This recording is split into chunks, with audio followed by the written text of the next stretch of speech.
It's a pleasure to have you on. We are very happy to have you here on Kalkine.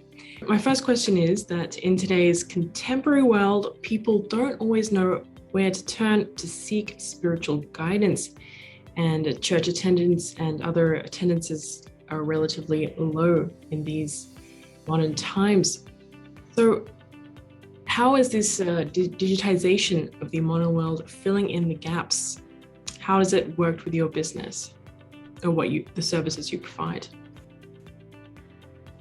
Well, I believe that we are living in the days of fulfillment of the predictions and the prophecies, where it is said that our world will become a global village. And I feel that digitization plays a very big role in facilitating that. Through that, we have been able to reach a lot of people in and out of Australia. We've been able to help a lot of people that are going through spiritual afflictions. And I believe that that would not be possible without our media platforms that are set in place. So definitely, digitization in our modern world fills a very big gap. Yes. Absolutely, I couldn't agree more. It's definitely become a global village. Now, other than Australia, you mentioned that you have operations elsewhere. Where else do you operate your services? Well, people get in touch from all parts of the world, from Asia, from the United States, from the UK, from Africa. So it just people going through serious spiritual afflictions, and it's very hard to find specialties like what we do. So we have a lot of people coming through, and by the grace of God, we've been able to help them. That's excellent. Could you maybe shed some light on some of the services that your team provides? Yes, we provide services. We're still developing services, but at this point, we're providing services such as deliverance, which is commonly or inaccurately referred to as exorcism. We do provide services such as inner healing, which is we help people in grounding themselves spiritually and raising their vibration and cleansing of negative energy and connecting to the higher power. We provide services such as home blessings or home cleansings, where we cleanse negative energies in areas and in homes. And we provide services such as spiritual guidance for those that are seeking spiritual guidance. There's a huge demand for that in this time that we are living in. And we also do last rites. Right, that's good to hear. And I suppose many people might be surprised to know that there is a huge demand, but as you mentioned, there is. And is that demand growing? Oh yes, very much growing. I think that what is happening right now in the world is not only, I know that it comes with a lot of mind suffering, but it's also raising awareness, the sense of human awareness that there is something just beyond this our material world, and that people can really look up to and have that place of grounding. Because the world in which we live today is pretty much marked by materialism, and sometimes we mistake who we are by what we have. That's very true. So there is a huge demand in the area of spirituality, because I feel that is where we are going, and it is very important for our human race. Right. And how does that spiritual health intertwine with mental health? Because in many cases, those that are spiritually suffering may look like they're suffering from mental health issues. So what should be the ideal process to differentiate between the two? To be very frank with you, I have worked in this field for about 18 years. It is very hard to differentiate, because someone who is suffering a mental health situation is pretty much open to spiritual affliction at that point. And someone who is going through a spiritual affliction, to some extent, is already suffering a mental health situation. It is very much intertwined. Mental health is a doorway, or it is an opening to spiritual affliction, and spiritual affliction is an opening to mental health. You're dealing with one sort of component here. So it is very hard to differentiate. But there is a difference when you get into the healing process, yes. Do you think that spiritual health is often overlooked when it comes to especially patients suffering from mental health issues? Yes, it's overlooked by a lot of people because they really do not understand the complexity of man.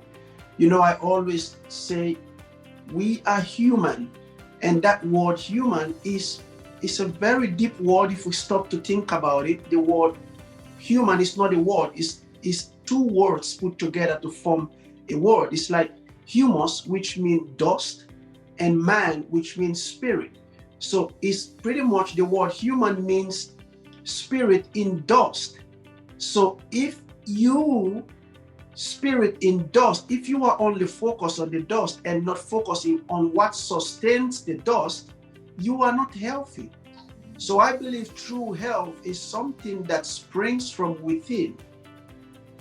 And we need to discover that. It's been overlooked today in our times, but it's the primary thing. Right. So you believe that maintaining a good spiritual health is just as important as maintaining your mental and physical health. Very true. Very true. Right. And that's something that your practice and your services reflect towards that goal. Yes. And we have seen hundreds of people come through, and the moment they realize and discover that, you know, true fulfillment and health is found within, I mean, other things open up for them. We are really, I'm very impressed by how much people are now getting to understand the truth of our human nature. That's really interesting, and I absolutely agree there. There's a lot to explore. Going forward, where do you see your practice headed? Do you see any expansion on the horizon to other services or perhaps other countries? Oh yes, well, at this point we are seeing a huge rise in demand for what we do. And we are getting lot of suggestions on what can be done. So we are in the, we cannot stop developing. What we have at this point is really helping a lot of people, and we want to see ourselves developing that area so that we can be able to help a lot of people, because people are suffering. People can no longer distinguish between who they are and their life situation. It's like life and life situation has just been one thing, but it's never been one.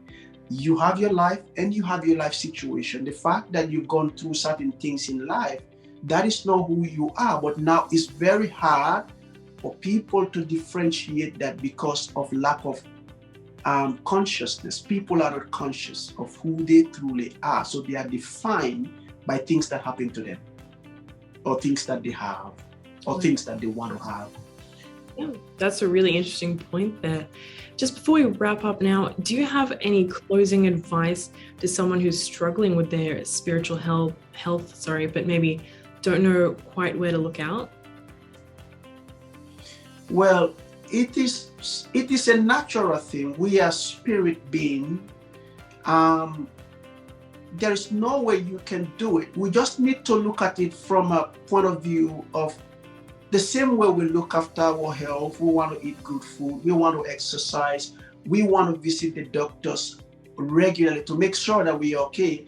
Every human being should be able to also focus on their spirituality and try to seek that which they truly are, Just like the way you visit a doctor once in a while, check your spiritual health, check whether you are grounded, check whether your vibration are up. Why am I constantly depressed? Why am I going in a circle? Why am I the same pattern happening to me over and over?